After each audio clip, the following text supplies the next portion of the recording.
Hello again, today we're in Cádiz on the south coast of Spain and we're heading out along the causeway from La Caleta beach to visit the castle of San Sebastian.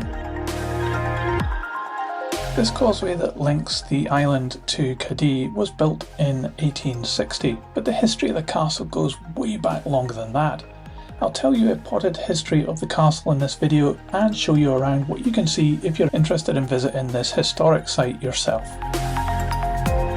As we head along, we pass a small chapel of San Sebastian. While the causeway was built in 1860, this building dates back to 1457, when Venetian sailors repurposed materials from an older Muslim watchtower to create this small shrine to the saint. It stood the test of time against exposure from the sea air all these years, and it's an interesting introduction to what's to come as we make our way across to the island.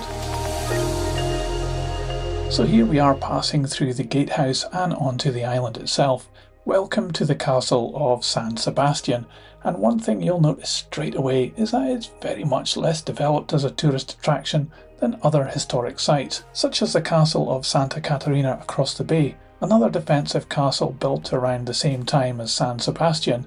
They were designed to work together to protect Cádiz from the sea, and I have a video about our visit to Santa Catarina on this channel too, so check that out after this one. However, back to San Sebastian, and in this first area you'll see some buildings that can certainly be called worst for wear. None of these are open to enter inside, but you will see that across the courtyard the other building has been recently renovated, and when we visited, a section of it was being used by the local police. But let's move on through another archway and across the drawbridge that crosses a small inlet across to the main area.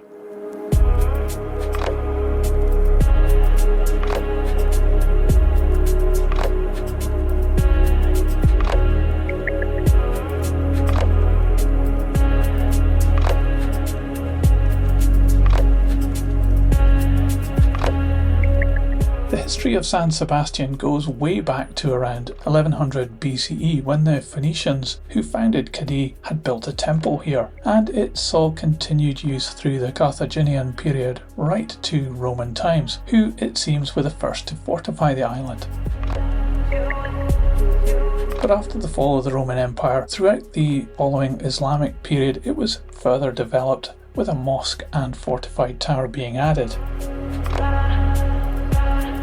We're now heading up onto one of the fortified walls to walk around the top, which gives you fantastic views back to the city of Cádiz and a sweeping view out to sea. So why the name San Sebastian if it was a Muslim fort? Well, after the Reconquista it would have likely been renamed after the saint, but there's no evidence of a specific early Christian structure here indicating a church, so it's a bit of a mystery.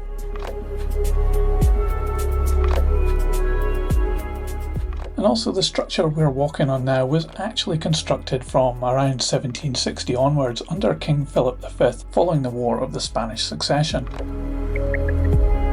The war had highlighted Cádiz's vulnerabilities to naval attacks, and this fort was to play a key role in defending the city. However, it was not completed till 1727, by which time threats had been largely reduced. But this didn't stop King Charles III expanding the fortress in 1769 as part of wider changes in the area.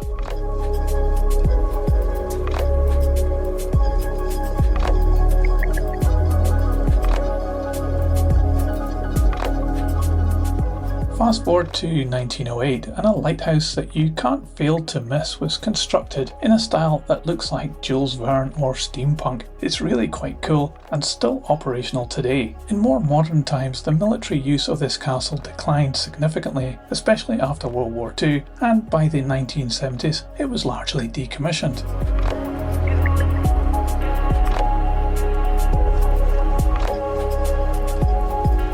Having been transferred to the Cádiz City Council in 1985, it has struggled to get funding for restoration, and it continues on the most part to be in a bit of a ruined state.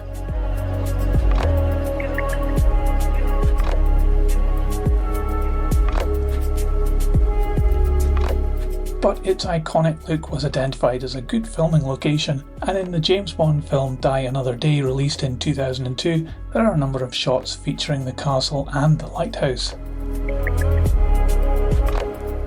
It's free to enter, allowing you to look around and walk in the footsteps of film stars too. It is less developed than the nearby castle of Santa Catalina, but San Sebastian does offer a raw historical experience, fantastic views and a great spot for a cool holiday photo. And that brings us to the end of our visit. We're heading back to Cádiz and our next destination, and now would be a good time to like this video and subscribe for more. Thanks for doing that, and I'll see you on my next video somewhere else in the world. See ya!